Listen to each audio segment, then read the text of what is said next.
let you know. Yeah. Meredith. You gave some examples of, lawmakers who've been talking about COVID, but I am curious, where has President Trump been in offering public leadership on this topic of the coronavirus, especially as we've seen cases surge? We haven't seen the president make any sort of public comments or even tweets about this surge in cases. So I'm curious what sort of examples you have.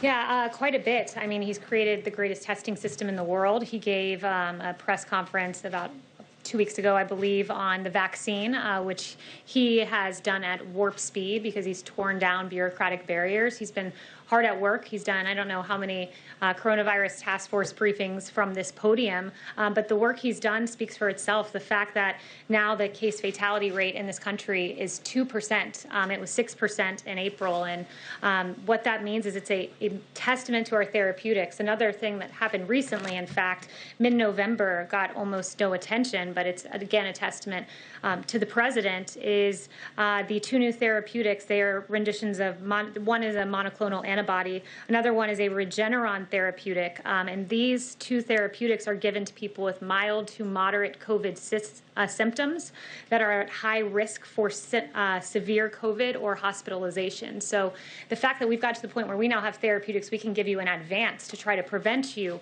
from going to a hospital, and we've sent out 169,000 vials of one and 36,000 vials of another just in a few weeks. He's hard at work at this with the task force behind the scenes. And when we talk about his public leadership, just on COVID generally, I think it's a fitting time, given your question, to note Dr. Fauci now says that we should keep the schools open. He said that this Sunday. This is something the president has said for months. It caused me to go back to July and look at one of my briefing books from July 16th, 2020.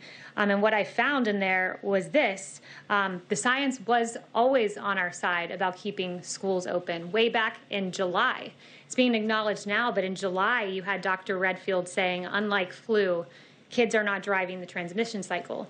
You had Dr. Atlas, who's been a leading voice on keeping the schools open, saying everyone else in the Western world, our peer nations are doing it. We can do it. This was back in July. We had a study from the Netherlands about few reports of infections from schools that had stayed open. This was back in July. You had a Yale School of Public Health professor named Albert Koh saying that the bottom line is the impacts of COVID-19 on children is minimal or very low compared to other groups.